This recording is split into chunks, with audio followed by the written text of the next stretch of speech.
नमस्कार, आप देख रहे हैं आज तक आपका फैसला और आपके साथ मैं हूं अंजना ओम कश्यप। सौदेबाजी बड़े से बड़े और छोटी सी छोटी चीज की हो सकती है, लेकिन हिंदुस्तान में सत्ता और सियासत की सौदेबाजी पुरानी कहानी है। इस बीच बड़ी खबर ये आ रही है, नरेंद्र मोदी ने ट्वीट किया है और ट्वीट के जरिए उन्होंने धन्यवाद किया है अपने कार्यकर्ताओं का और ये खुशी जताई है कि जिस तरह की जीत हमें मिली है उसके लिए मैं कार्यकर्ताओं का इसे ऐतिहासिक जीत करार दिया है। ट्वीट में नतीजों को ऐतिहासिक बताया नरेंद्र मोदी ने और बीजेपी के लिए इसे गर्व की बात कहा है। कार्यकर्ताओं को मेरा सलाम, ये कहा है नरेंद्र मोदी ने।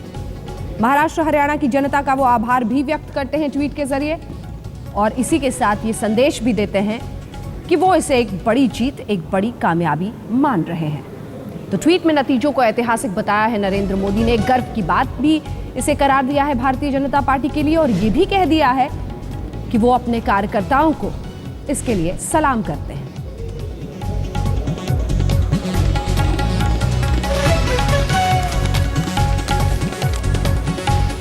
तो जिस बात से शुरुआत हुई थी बात वहीं पर आकर रुकती है। छोटी से छोटी और बड़ी सी बड़ी चीज की सौदेबाजी देश में होती है। राजनीति के वक्त पर सियासत और सत्ता जब कुर्सी नजर आती है तो यही सौदेबाजी अपने चरम पर दिखती है और इसीलिए यह हमेशा कहा जाता है कि ऐसे वक्त पर जो नेता कहते हैं और जो नहीं कहते हैं उसके हजार मायने निकाले जा सकते हैं।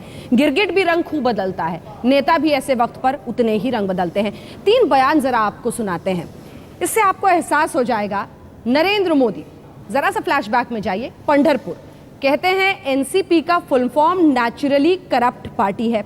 इधर सामने आ जाते हैं प्रफुल्ल पटेल साहब, खुला ऑफर देते हैं, बाहर से समर्थन देंगे, सरकार बनाइए। और फिर सामने अमित शाह आ जाते हैं और कहते हैं हमारे लिए सभी दरवाजे खुले हैं। यह है भारत की राजनीति। देखिए तीनों की बात। एनसीपी का पूरा नाम क्या है मालूम है? Naturally corrupt party. महाराष्ट्र को एक स्थिर सरकार मिले, प्रगतिशील सरकार मिले और केंद्र के साथ जिस सरकार का एक संबंध बना रहे, इस परिस्थिति में राष्ट्रवादी कांग्रेस पार्टी ने ये फैसला किया है कि हम भारतीय जनता पार्टी को महाराष्ट्र में सरकार बनाने के लिए हम मदद करेंगे। हम सरकार के बाहर से मदद करेंगे और ये फैसला हमारे पार्टी की ओर से आज हमने हमारे शीर्ष नेतृत्व के साथ करके हमने लिया है। प्रफुल्ल पटेल जी ने ये कहा है कि महाराष्ट्र की जनता का जनादेश है कि भारतीय जनता पार्टी सरकार बनाए। भारतीय जनता पार्टी सबसे बड़ी पार्टी है, इसलिए हम उनको बिना शर्त समर्थन देना चाहते हैं। ये बयान है और मैं मानता हूं कि लोकतंत्र का तकाजा है, जो सबसे बड़ी पार्टी होती है उसका सरकार बनाने का अधिकार होता है। शब्द, मिजाज, अंदाज सब बदल जाता है जब कुर्सी तक पहुंचने की रेस शुरू होती है। हमारे साथ कई खास मेहमान इस पूरी चर्चा में जुड़ रहे हैं। राजीव सरदेसाई हमारे कंसल्टिंग एडिटर हमारे साथ यहीं पर स्टूडियो में मौजूद हैं। हमारे साथ संजय कुमार, जाने माने सोफोलॉजिस्ट यहाँ पर स्टूडियो में जो लगातार आज तक के साथ जुड़े रहे हैं, वो हमारे साथ मौजूद हैं। लेकिन जो राजनीतिक मेहमान हैं वो आज क्या कहते हैं, बहुत दिलचस्प होगा जानना। हमारे साथ सुधांशु त्रिवेदी जी कुछ ही देर में जुड़ गए हैं, अब चेहरा उनका दिख रहा है। राष्ट्र प्रवक्ता भारतीय जनता पार्टी के हमारे साथ जुड़ गए हैं। कृपा शंकर सिंह साहब कांग्रेस पार्टी की तरफ से नेता हमारे साथ जुड़ गए हैं। हमारे साथ संजय राउत जी जो कि पूर्व सांसद रहे हैं, भरत कुमार राउत जी, माफ कीजिएगा, भरत कुमार राउत जी पूर्व सांसद शिवसेना की तरफ से जुड़ गए हैं। लेकिन एक बार चूंकि आज सुधांशु त्रिवेदी जी भी हैं और भरत राउत जी भी हैं, एक बार जरा सा सुना देते हैं शिवसेना और बीजेपी की तू मैं जो हमने देखी थी इसी चुनाव के पहले। सुनिए। सारे लोग अफजल खान के वक्त, मतलब शिवाजी महाराज जी के वक्त, बहुत ही वो जो फौज थी उनके पास क्या नहीं था, सैनिक थे, हाथी थे, घोड़े थे, तोपखाना था, सब था। और ये जो केंद्र सरकार है उनको तो हमने देश सौंपा है, तो वो छोड़कर वो अगर राज्य की स्टेट इलेक्शन में आ जाए तो वो गलत बात। मैंने यही कहा कि जो सामान्य आम आदमी जो सबसे ताकतवर होता है और उन्होंने ही जब नरेंद्र भाई स्वयं चुनाव लड़ रहे थे तो उन्होंने कहा अपनी पहचान, उन्होंने कहा कि मैं एक चाय वाला हूँ। तो एक ऐसे सामान्य व्यक्ति भी आज प्रधानमंत्री बन सकती है, बना सकते हैं लोग, तो यही अपने सामान्य आदमी की ताकत है। हमारे प्रधानमंत्री के पिता का नाम तक लेना इस प्रकार का मिसबिहेवियर सामना और सामना के एडिटर बार बार करते रहे और यह सामना के कारण है, सामना के एडिटर के कारण ही बीजेपी और शिवसेना का रिलेशनशिप बिगड़ा हुआ है और इसके लिए निश्चित रूप से शिवसेना ने इसका विचार करना चाहिए। तो सभी के बयान हमने आपको लगभग दिखा दिए। इससे आप बानगी भर समझ सकते हैं कि किस तरह की सियासत हुई थी चुनावों के ऐन पहले। जल्दी से एक बार सुधांशु त्रिवेदी के पास चलते हैं, उसके बाद राजीव के पास भी आएंगे। सुधांशु त्रिवेदी जी, किसके साथ, जिसको नेचुरली करप्ट पार्टी करार दिया था या फिर शिवसेना की तरफ से? सुधांशु जी शायद हमें सुन नहीं पा रहे हैं, उनके पास पहुंचने के लिए थोड़ा सा वक्त लगेगा।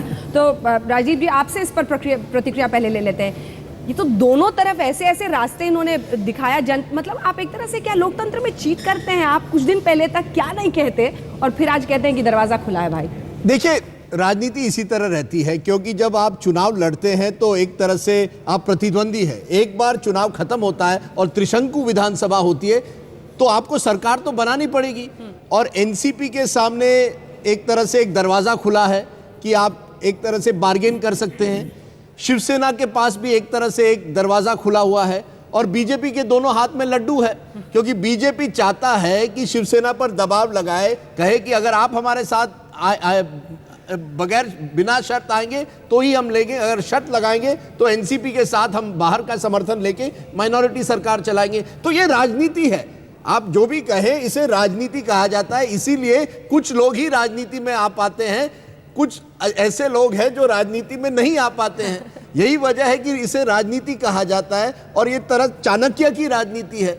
जिस तरह का खेल आज एनसीपी ने खेला है कि 2 घंटे में आप जिस पार्टी के साथ आपकी दुश्मनी रही है, 2 घंटे में आप कहते हैं बिना शर्त हम उनको समर्थन देने, क्योंकि एनसीपी और बीजेपी के नेताओं के बीच बड़े अच्छे संबंध हैं और कई ऐसे उद्योगपति हैं जो एनसीपी और बीजेपी के साथ बहुत ही अच्छे संबंध रखते हैं और इसीलिए हार के जीतने वाले को शरद पवार कहते हैं। ऐसी बातें आज कही जा रही हैं हर मीडियम पर। सीधे चलते हैं भरत कुमार राउत जी के साथ जो हमारे साथ जुड़े हुए हैं। भरत कुमार राउत जी, जिस तरह की पोजिशनिंग की थी, जिस तरह के शब्दों का इस्तेमाल हुआ था चुनाव के ऐन पहले, जब से गठबंधन टूटा था उसके पहले से भी, सामना में जिस तरह से उद्धव ठाकरे ने खुलकर प्रहार किया था सीधे नरेंद्र मोदी में, उसके बाद भी अब हाथ मिलाने को तैयार हैं, दरवाजा खुला है।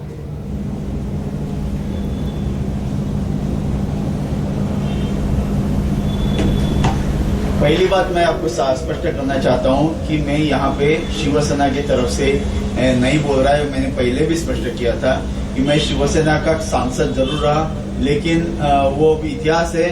मैं अभी शिवसेना का प्रवक्ता नहीं हूँ, पहले भी नहीं था, अभी भी नहीं हूँ। मैं आज आपके सामने एक पॉलिटिकल एनालिस्ट या पत्रकार के रूप में बैठ रहा हूँ, तो I am not batting for Shivsena, take it from me. Another thing, now having said that as an observer, मुझे क्या लगता है कि जरूर शिवसेना ने मोदी के ऊपर निशाना किया था, मोदी को निशाना किया था और उसी तरह से सब वक्तव्य हुआ था। लेकिन अभी इलेक्शन खत्म हो गई है। एक बात हम भूल नहीं सकते कि शिवसेना और भाजपा दोनों 25 साल से एक साथ थे। ये बीच में 15-20 दिन उस दोनों में अंतराय हो गया। इसके बाद में जब भाजपा को चाहिए कि शिवसेना हमारे उनके साथ आए, क्योंकि भाजपा ने जो उनको जो जितनी नंबर हासिल करने थे उतना नंबर वो हासिल नहीं कर पा रहे, तो एक तो 2 चीजें हो सकती है। एक तो हंग असेंबली हो सकती है, नहीं तो दूसरा कोई चारा नहीं है उसमें, पार्लियामेंट असेंबली बर्खास्त करने पड़ेगा, फिर से चुनाव लेना पड़ेगा। इसलिए अगर शिवसेना ने अगर ऐसा किया कि अगर भाजपा पूछे तो अपनी कंडीशंस पे उनको उनसे समर्थन करने को, वो सरकार में शामिल करने में अगर वो तैयार हो जाए तो उसमें गलत कुछ नहीं। कि दोनों का आधार, बेसिक फाउंडेशन का, दोनों का हिंदुत्व की रक्षा यही है। दोनों 25 साल एक साथ रह गए, तो अगर ये अच्छी अच्छी बातें दोनों भूल गए थे। अफजल खान कहते वक्त भी भूल गए थे। ये अच्छी बातें जो अब आ रही हैं कि 25 साल पुराना रिश्ता है, ये अफजल खान कहते वक्त भी भूल गए थे। यहाँ तक कह दिया था दोपहर सामना में कि नरेंद्र मोदी के बाप के बस की नहीं थी कि वो अकेले सरकार लेते, कोई मोदी लहर नहीं है, महाराष्ट्र में तो हमारा साथ काम आया है। Sudhanshu Trivedi ji, naturally corrupt party 6 दिन पहले पंढरपुर, जहां पर नरेंद्र मोदी ने कहा था एनसीपी को, तो अब छत्रपति शिवाजी महाराज के गुण दिख रहे हैं शरद पवार में। सुधांशु जी, क्या आप मुझे सुन पा रहे हैं? हाँ जी, सुन रहा हूँ। जी, पंढरपुर 6 दिन बाद पीछे फ्लैशबैक में नरेंद्र मोदी जी ने कहा था एनसीपी का full form naturally corrupt party है। छत्रपति शिवाजी महाराज का कोई गुण नहीं है शरद पवार में, अब गुण नजर आ रहे हैं। देखिए, किसकी सरकार बननी है, किससे गठबंधन होना है और किसके नेतृत्व में हमारी सरकार बननी है, इन संदर्भों को लेकर पार्टी की संसदीय बोर्ड की मीटिंग अभी कुछ ही देर में शुरू होने वाली है। यह पार्टी की सर्वोच्च निर्णय लेने की संस्था है, वो इस विषय के ऊपर अभी निर्णय लेंगे। थोड़ी देर में आप लोगों को 1-1.5 घंटे में उस विषय से अवगत करा दिया जाएगा। जहां तक महाराष्ट्र के परिणाम का प्रश्न है, एक बात बहुत स्पष्ट है कि महाराष्ट्र की जनता ने निर्णायक रूप से भारतीय जनता पार्टी के पक्ष में मतदान दिया है और हम सिर्फ सबसे बड़ी पार्टी नहीं है बल्कि बाकी पार्टियों से काफी आगे हैं। यानी जो 2nd, 3rd, 4th पोजीशन पे हैं वो हमसे बहुत पीछे हैं। इसलिए स्पष्ट जनादेश की जो मंशा है वो ये है कि भाजपा के नेतृत्व में सरकार बननी चाहिए। तो जो भी राजनीतिक विकल्प, ये अन्य दल स्वतंत्र है। 10 सेकंड दीजिए मुझे, जरा बस ये तस्वीरें समझा दूं दर्शकों को। जहां पर आप मौजूद हैं इस वक्त, वहीं पर अब नरेंद्र मोदी वहां पर पहुंच चुके हैं। बीजेपी हेडक्वार्टर की तस्वीरें हैं ये। पार्लियामेंट्री बोर्ड की बैठक की बस शुरुआत होने वाली है। ये सीधी तस्वीरें आप इस वक्त देख रहे हैं। प्रधानमंत्री नरेंद्र मोदी, बड़ा दिन उनके लिए। हरियाणा के नतीजे बम्पर दिवाली के संकेत, लेकिन महाराष्ट्र में किनारा नहीं लगाया जनता ने, जरा सी नैया बीच में छूट गई। अब 124 के आसपास पे अगर अटक गए तो बाकी के लिए, ये देखिए तस्वीरें, अमित शाह उनका स्वागत करते हुए और तमाम लोग दिखते हुए एक के बाद एक वहां पर। अब कोशिश यही होगी कि बातचीत हो और इसी के जरिए एक रास्ता साफ निकल पाए। ये राजीव, अपने आप में बहुत महत्वपूर्ण तस्वीरें, क्योंकि नरेंद्र मोदी और जिस मोदी लहर पर चर्चा होती रही, मोदी लहर है नहीं है, उस पर आज चेहरा भावुकता तस्वीर क्या कह रही है? देखिए, लहर है, क्योंकि अगर लहर नहीं होती तो हरियाणा में इस तरह की आपको जीत नहीं मिलती।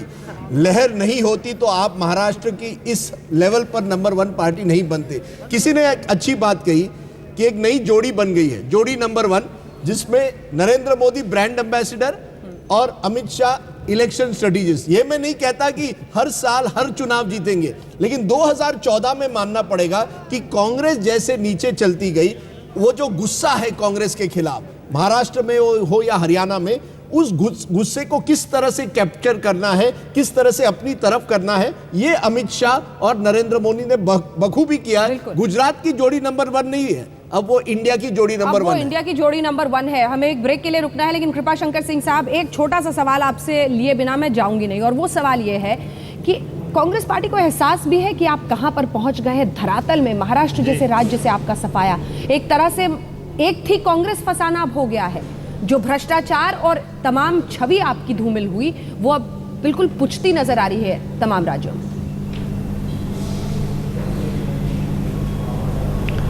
मुझे लगता है कि जनता ने जो फैसला दिया है उसका स्वागत तो करना है, और जनता का वर्डिक्ट है। लगातार 15 साल तक कांग्रेस की और कांग्रेस के साथ गठबंधन राष्ट्रवादी की सरकार रही है।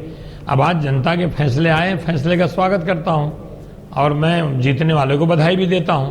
तो ये परिस्थितियां इस देश में, लोकतंत्र में, राजनीति में, चुनाव में मतलब आती रही और जाती रही हैं, लेकिन कोई परमानेंट उसका ये नहीं होता है। एक समय भारतीय जनता पार्टी 2 सीटों पे थे, आज भारतीय जनता पार्टी बहुमत केंद्र सरकार है। एक समय शिवसेना और भारतीय जनता पार्टी मिलकर के 95 में सरकार बनाई थी, 4.5 साल में बिखर गई। फिर कांग्रेस पार्टी के गठबंधन आया। तो मुझे लगता है कि आज जो जनता ने दिया है, तो धरातल पर पार्टी तो धरातल से और नीचे तो नहीं जाती है, लेकिन आज पार्टी का जो निर्णय आया है, उस पार्टी के निर्णय पे कांग्रेस पार्टी के शीर्ष नेता उस पर चर्चा करेंगे। हमारी जो आइडियोलॉजी हम कहीं लोगों को बताने में सफल नहीं हो पाए। हमने जो किया था, हमसे चर्चा लोकसभा के बाद भी हुई थी, ऐसी चर्चा लोकसभा के बाद भी हुई थी, और उसके बाद भी कोई असर नहीं दिखा। महाराष्ट्र और हरियाणा उसके परिणाम है और उसका आईना है। एक ब्रेक के लिए हम रुक रहे हैं, संजय जी भी हमारे साथ बने हुए हैं, लेकिन जब वापस लौटेंगे तो ये भी बता दें आपको, संदीप दीक्षित ने कहा है कि एनसीपी पर हमें पहले से शक था, तो क्या एनसीपी और बीजेपी की वाकई बन रही है सरकार? और ये भी पूछेंगे, अमित शाह ने आज कहा था, सुधांशु त्रिवेदी जी, कि हमने तो उससे ज्यादा सीटें जीती हैं जितनी सीटें शिवसेना हमें दे रही थी। तो अगर लोकसभा चुनाव थे धूम 1, तो ये धूम 2 साबित हो सकता था, लेकिन महाराष्ट्र में हो गया त्रिशंकु। हमारे साथ सुधांशु त्रिवेदी जी बने हुए हैं, जिनको और हम तस्वीरें भी दिखा रहे हैं। पार्लियामेंट्री बोर्ड की बैठक बीजेपी दफ्तर में शुरू होने वाली है, लेकिन उनके पास जाने से पहले एक बार संजय जी मैं आपके पास आना चाहती हूँ। ये नतीजे और ये त्रिशंकु वाला जो मामला महाराष्ट्र में हो गया है, ये क्या कहता है? और बीजेपी के लिए ज्यादा आसान तो यही होगा ना कि उधर शिवसेना के साथ गए तो डिप्टी सीएम, कितने कैबिनेट, कितने क्या मंत्रालय, ये वाला तो बाहर से समर्थन बड़ा आसान रहेगा। देखिए, अगर नतीजों को देखें, महाराष्ट्र के जो नतीजे आए हैं, इससे एक बात स्पष्ट है कि ये जो चर्चा हो रही है कि क्या देश में सिर्फ राष्ट्रीय पार्टियों की राजनीति रहेगी और क्षेत्रीय पार्टियों की राजनीति खत्म हो रही है, कम से कम शिवसेना ने जैसा प्रदर्शन किया है और एनसीपी ने भी कुछ अपना अच्छा खासा प्रदर्शन किया अपने राज्य में, कम से कम इस बात पे मुझे लगता है विराम तो नहीं, कम से कम प्रश्न लगाया जा सकता है कि देश में सिर्फ राष्ट्रीय पार्टी की राजनीति होगी और क्षेत्रीय पार्टियां समाप्त हो जाएंगी। कम से कम इसका भय दिखाई नहीं पड़ता इन चुनाव के, कम से कम महाराष्ट्र के चुनाव के नतीजे तो ऐसा दिखाते हैं। चलिए, ये बहुत इंटरेस्टिंग एनालिसिस। सीधे चलते हैं सुधांशु त्रिवेदी जी के पास। सुधांशु जी, क्या इस पार्लियामेंट्री बोर्ड की बैठक में आज कोई वाकई ठोस फैसला आएगा या आप लोगों को प्रवक्ता के तौर पर क्या बताया गया है? देखिए, पहले तो मैं ये कहना चाहूंगा, जो अभी कहा गया कि राष्ट्रीय जो पार्टियां हैं वो रहेंगी और क्षेत्रीय पार्टियां समाप्त हो जाएंगी, पहली बात तो हमारा कोई ऐसा उद्देश्य नहीं है। मगर हरियाणा और महाराष्ट्र दोनों के चुनावों ने एक बात बहुत साफ कर दी है कि विशुद्ध क्षेत्रीयता के आधार पर जो पार्टियां राजनीति करती थीं, अब देश की जनता और देश का मतदाता जागरूक हो गया है। वो क्षेत्रीय अस्मिता को राष्ट्रीय मुद्दों के साथ आत्मसात करके आगे बढ़ रहा है। और उसकी जागरूकता जिसे आप कह रहे हैं, उसका मतलब होता है नरेंद्र मोदी के चेहरे पर मुस्कान। सुधांशु जी, आपको बस 10-20 सेकंड के लिए रोक रही हूं क्योंकि ये तस्वीरें भी जरा अपने दर्शकों को बता दें। ये देखिए, ये फ्रेम जो है ये महत्वपूर्ण है हिंदुस्तान की राजनीति में। इस फ्रेम में 2 शख्स आपको दिख रहे हैं, नरेंद्र मोदी और अमित शाह। ये वो जोड़ी है जिसे जबरदस्त जोड़ी के रूप में इस वक्त देखा जा रहा है हिंदुस्तान की राजनीति में। सीट विनिंग मशीन कहा जा रहा है इस जोड़ी को। जी हाँ, जिस तरह से वो एक के बाद एक तमाम राज्यों में, हालांकि कम से कम जो चाहत होगी कि उत्तर प्रदेश जैसा हम महाराष्ट्र में कर सके, वो नहीं हो सका, लेकिन महाराष्ट्र को इतना, कांग्रेस को इतना वहां पर सीमित कर देना या जबरदस्त तरीके से आगे बढ़ना। आप पूरा राइज देखिए, हरियाणा में 4 सीट से यहां पर पहुंचना, महाराष्ट्र में भी जो गढ़ रहा है कांग्रेस का, वहां पर एक तरह से सफाया कर देना, अपनी सरकार बनाने की स्थिति में आ जाना बहुत कुछ कहता है। सुधांशु जी, अपनी बात पूरी कीजिए। और इसी के साथ ठीक, लेकिन अल्टीमेट गोल तो यही है ना नरेंद्र मोदी का, अगर तमाम एनालिस्ट सही समझ रहे हैं कि क्षेत्रीय राजनीति पार्टियों को खत्म कर देना है और बीजेपी ही बीजेपी। जी नहीं, नरेंद्र मोदी जी का लक्ष्य है कांग्रेस मुक्त भारत बनाना। और आप देखिए, लोकसभा के चुनाव में कांग्रेस की यह स्थिति रही कि उनको नेता प्रतिपक्ष का पद नहीं मिल पाया। और इन चुनावों में आप देखिए, हमारी जीत हुई है, यह तो एक पक्ष है। आप कांग्रेस के नजरिए से देखिए, वह हरियाणा जहां 10 साल से उनका मुख्यमंत्री था, आज नेता प्रतिपक्ष के लायक उनकी स्थिति नहीं बची। वह महाराष्ट्र जहां 15 साल से उनका मुख्यमंत्री था, वहां भी कमोबेश ऐसी स्थिति आ गई है कि वो 42 और 40 के ऊपर खड़े हुए हैं। इसका अर्थ यह हुआ कि कांग्रेस मुक्त भारत बनाने का जो आह्वान है प्रधानमंत्री श्री नरेंद्र मोदी जी का, आज देश की जनता उसके साथ आना शुरू हो गई है। और सिर्फ राष्ट्रीय स्तर पर ही नहीं, बल्कि क्षेत्रीय स्तर पर भी। और जो बात मैं पहले कह रहा था कि विशुद्ध क्षेत्रीयता के आधार पर, ठीक है सुधांशु जी, विशुद्ध क्षेत्रीयता के आधार पर जिन लोगों ने, जी, एनसीपी के साथ मामला सेट बैठ रहा है। राजदीप जी भी बैठे हैं, वो बता रहे हैं कि कैसे यहाँ उद्योगपतियों के नाम में नहीं उलझेंगे। हम आपसे सीधा सवाल कर रहे हैं और वो सवाल ये है कि शरद पवार जी और मोदी जी के रिश्ते बड़े अच्छे हैं। क्या हम ये माने कि मामला सेट दिख रहा है? बाहर से समर्थन करेंगे आप, फिर भ्रष्टाचार वाला पूरा ठीकरा भी सिर पे अपने नहीं ढोएंगे और शिवसेना वाला हेडेक भी खत्म हो जाएगा। अमित शाह जी ने अपनी प्रेस कॉन्फ्रेंस में सिर्फ इतना ही बोला है कि एनसीपी ने अपनी तरफ से हमें यह प्रस्ताव दिया है। प्रस्ताव के बारे में क्या होना है वो पार्टी का शीर्ष नेतृत्व बैठ के विचार कर लेगा। अभी जो बैठक चल रही है, इसके बाद कुछ न कुछ संकेत निश्चित रूप से हमें प्राप्त होगा कि महाराष्ट्र में कैसी सरकार बनेगी, किससे गठबंधन होगा या कौन नेतृत्व करेगा। लेकिन सुधांशु जी के लिए हमें एक सुधांशु जी करना पड़ेगा। सुधांशु जी, पार्लियामेंट्री बोर्ड की बैठक हो रही है, ये बात आपकी बिल्कुल सही है। मैं आपको सीधा सवाल पूछ रहा हूं, अगर आपको एनसीपी और शिवसेना के बीच किसको आप अपना नेचुरल एलाय समझते हैं? जिस पार्टी के साथ आपके साथ 25 साल के संबंध थे, या जिस पार्टी के साथ आप जा सकते हैं क्योंकि वो पार्टी आप पर इतने शर्त नहीं लगाएगी जो शिवसेना लगाएगी? मैं सीधा सवाल पूछ रहा हूं। पार्लियामेंट्री बोर्ड तो अपना फैसला लेगी। क्या आप मानते हैं कि बीजेपी और शिवसेना के बीच में एक नेचुरल अलायंस है या नहीं? देखिए, इस समय की जो आज स्थिति है चुनाव के परिणाम के बाद की, वो विचार का विषय इन दलों का है, या जिसे सामान्य भाषा में कहते हैं गेंद उनके पाले में है। हमने जो विचार रखा था चुनाव से पहले, शिवसेना का हमारा 25 साल पुराना गठबंधन था, जो मैं आज पुनः कहता हूं, एक राजनीतिक ही नहीं बल्कि एक आत्मीय गठबंधन था। बाला साहब ठाकरे का बहुत सम्मान हमारे कार्यकर्ता भी करते थे, मगर राजनीति का एक यथार्थ था जिसे कि शिवसेना समझने को तैयार नहीं थी, और आज के चुनाव परिणाम उसी यथार्थ को दिखा रहे हैं जो अमित शाह जी ने कहा जितनी सीटें हमको दे रहे थे उससे ज्यादा सीटें हमने जीत के दिखा दी।